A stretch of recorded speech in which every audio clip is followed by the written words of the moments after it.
Hey guys, my name's Gary, grateful recovering alcoholic and drug addict. I am sober and I want to go through a video here about a couple different things. Number one, I'm going to start out with fentanyl. You know, we're gonna lose 330 people tonight in the United States due to fentanyl overdose. Some of those people are going to know they're taking fentanyl, and there's going to be quite a few that don't realize they're taking fentanyl. They think that they're taking Xanax, codeine, Vicodin, Adderall, ecstasy, cocaine, methamphetamine. Some people are going to do a line of cocaine. That line of cocaine is going to have fentanyl in it, and they're going to fall asleep and never wake up again. They're going to die. I lost my son to fentanyl. It's the #1 leading cause of death in the United States right now, from ages 16 to 45. And it's a pandemic in itself. It's made in China. The drug is made in China. They ship it to Mexico, where the cartel press it into pills and they disguise it in all kinds of drugs and they scatter it throughout the United States. We will lose 330 people tonight. It's Friday night, probably more, in the United States to fentanyl overdose. So be careful out there, you guys. So anybody wanting to get clean and sober, you know, I just want to let you know, if you're fucked up on fentanyl right now, if you are, you know, maybe you're drinking too much and it's screwing up your relationships. Excuse me. Maybe it's screwing up your relationship with your parents. Maybe it's screwing up your relationship with your loved ones, your wife, your husband, your work. You know, maybe you got fired. Who knows? You know, alcohol. I can't think of one good thing alcohol has ever done for society or anyone, any single person. You know, I can't think of one good thing that alcohol has ever done for anybody. Oh, the same thing with drugs. I mean, it's just an escape, you know, and it was for me. And I was self-medicating. I suffered from depression and you know, I would use amphetamines and alcohol to just escape my problems, to escape that shit that was going on inside me, that restless, irritable, and discontent, that dis-ease, that discomfort that I felt all the time.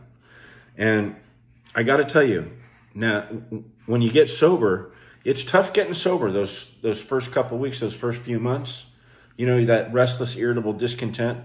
But I don't suffer from that anymore. You know, I just don't. And I believe it's from working the 12 steps. So I'm in a program. I go to some meetings. I don't do a ton of meetings anymore. I did in the beginning. I went to a meeting, at least one meeting a day. Sometimes 2, sometimes 3. I hung out in meetings, and I think that's the best way to get sober. So I would say your first couple weeks, if you want to get sober, anybody can do this, and you could be feeling great in 6 weeks, man. 6 to 8 weeks, 2 months, that's nothing. You know, the hardest part is the detox. So if you're on opiates, that's the hardest detox. I've detoxed off opiates. You know, you think you're losing your mind. You get the panic attacks. You need something to calm you down. The best thing to do, if you're getting off opiates, okay, if you're getting off opiates, if you're getting off alcohol, say you're drinking a lot, if you're getting off, whatever you're getting off of, cocaine, the best thing to do is go to your doctor and say, here's what I'm planning to do. You know, I've got a cocaine habit, I've got a drinking habit, and they're not going to throw you in jail. They're there to help you. And here's what I plan to do. I want to detox off this stuff. I don't have the money to go into a detox. But they're going to help you. They're going to help you. They may give you some medication for those panic attacks if you're coming off opiates. They may give you, who knows. But let your doctor know. Do it with a doctor. Don't do it on your own. Because alcohol, if you're coming off alcohol, right, you can die. If you're drinking every day and you've got the shakes, you could very well go into a seizure, quitting drinking. You know, if you've been drinking for years, even months, if you're drinking half a gallon of vodka a day and you go to just cold turkey that shit, you know, you could die. You can go into a seizure, a grand mal seizure. You could hit your head. You can chew off your tongue. I mean, it's nasty what us alcoholics go through. Or you give yourself permanent brain damage. So it's best to do it with a doctor. They can give you the drugs to get through that first few weeks.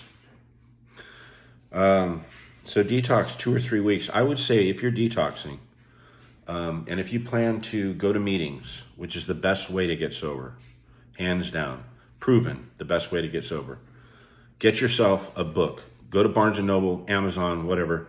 The Big Book of Alcoholics Anonymous. It's a big blue book. The Big Book of Alcoholics Anonymous. The first 164 pages, that's all you need to read. The rest is stories. It's fun to read. The stories are cool to read. And you, see, the good thing about the stories is you can identify yourself as an alcoholic or an addict with the stories. There's a doctor in here that, uses needles, drinks, shoots himself up in the car before he goes in the house, and then he goes into the house and passes out. So it's alcoholism. It's all alcoholism. Addiction. Okay? It's all addiction and alcoholism.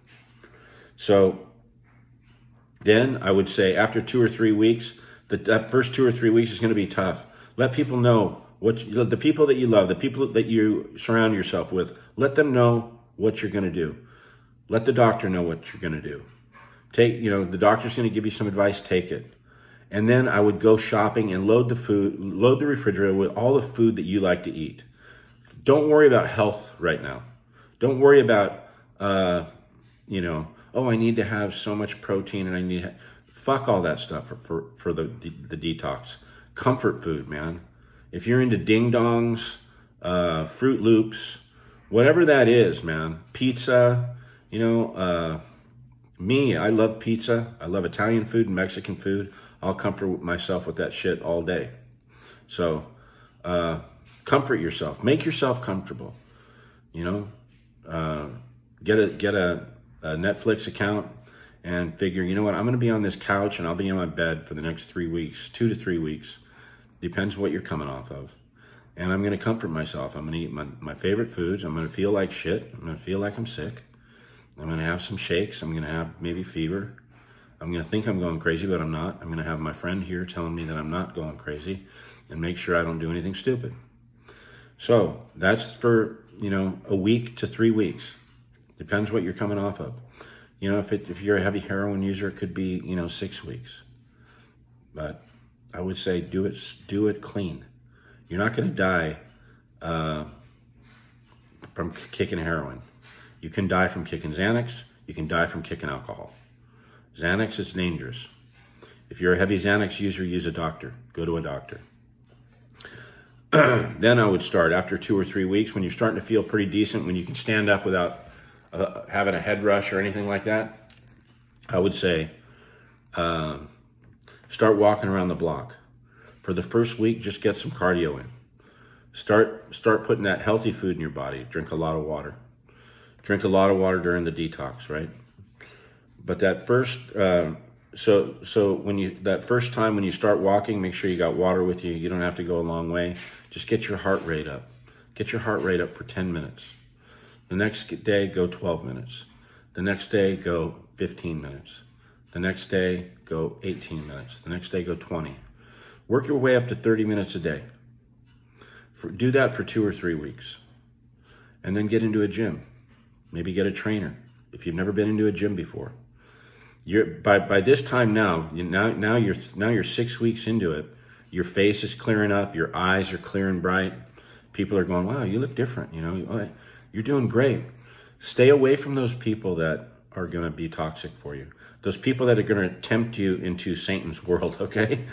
Your buddies that are going to go, let's go to the titty bar. Let's go see, Boom Boom's on tonight. So Boom Boom's on stage. Let's go to the titty bar. Don't do it, okay?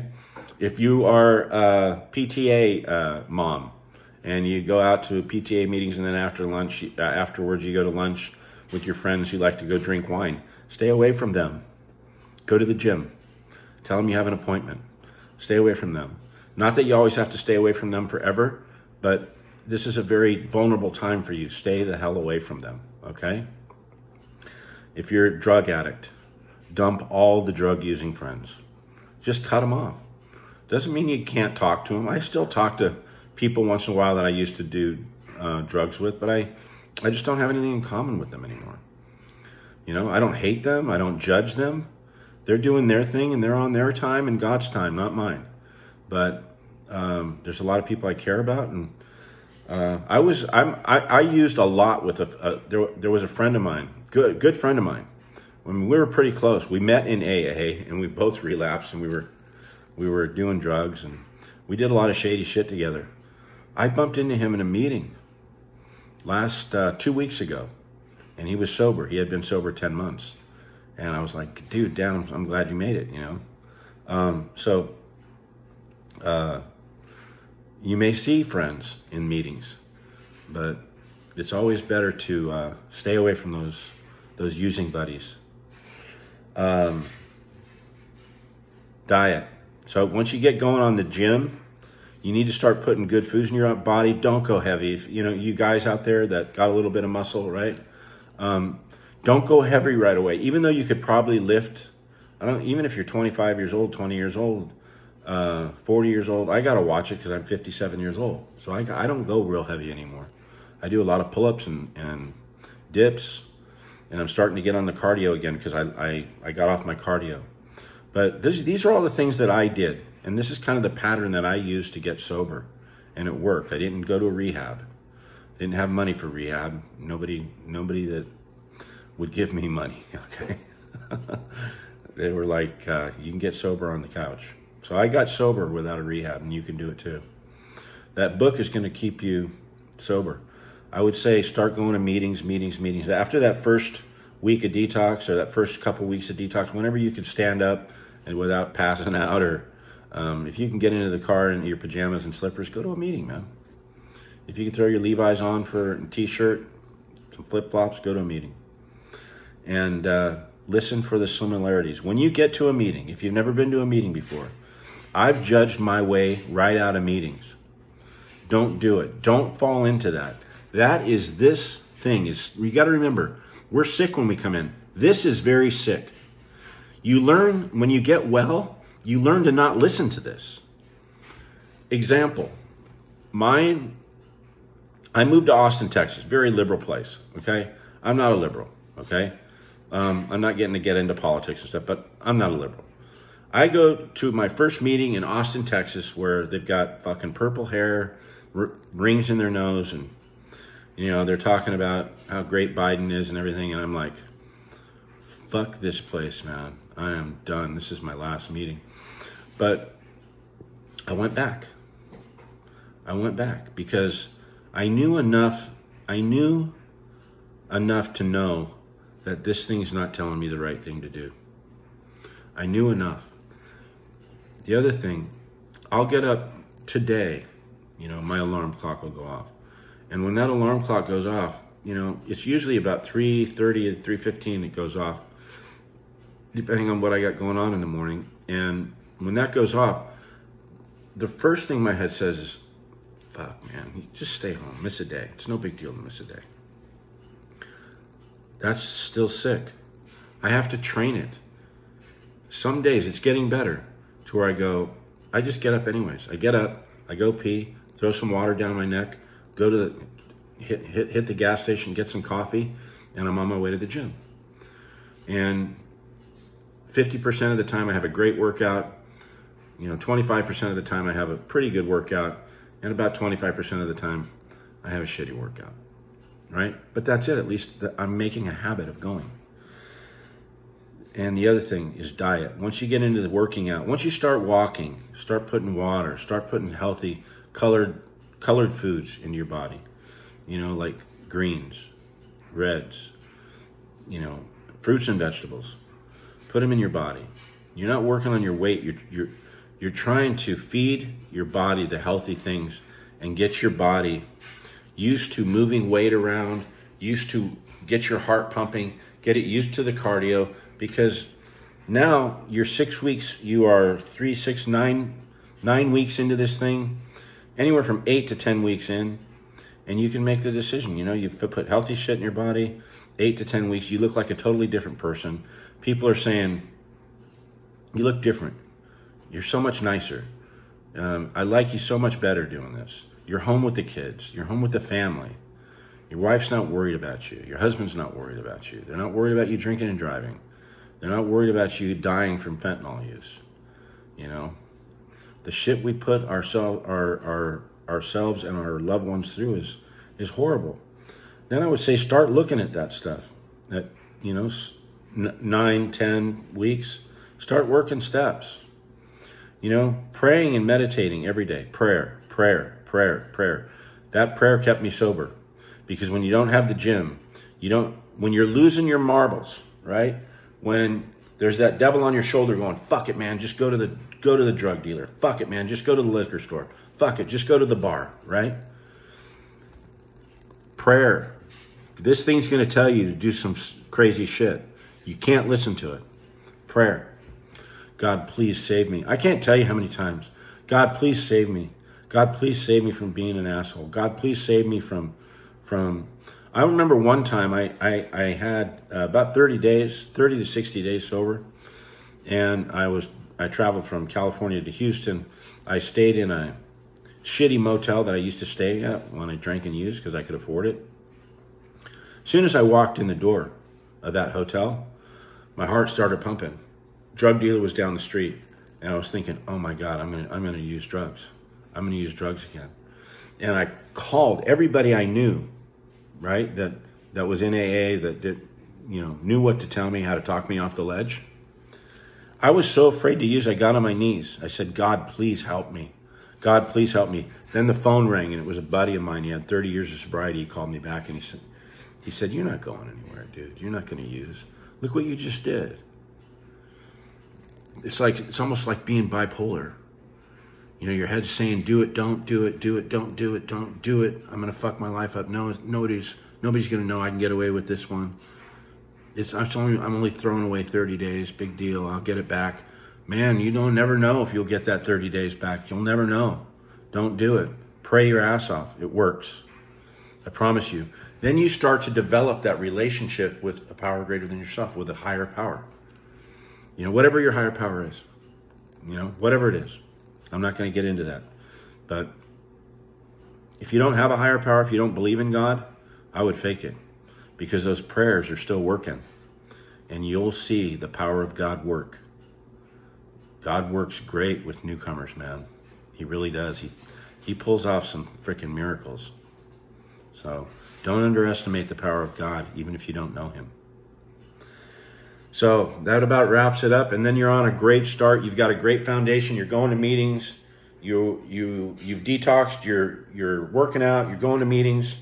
You're reading the big book. You're working steps. You find somebody to work those steps with in the AA meeting. Somebody's got some time. Somebody who's done the steps. You're on your way, man. You're on your way. You'll never drink again a day at a time. You'll be good. So that's my video for the day, you guys. Give me a thumbs up if you're still 18 minutes in with me. And be careful out there, you guys.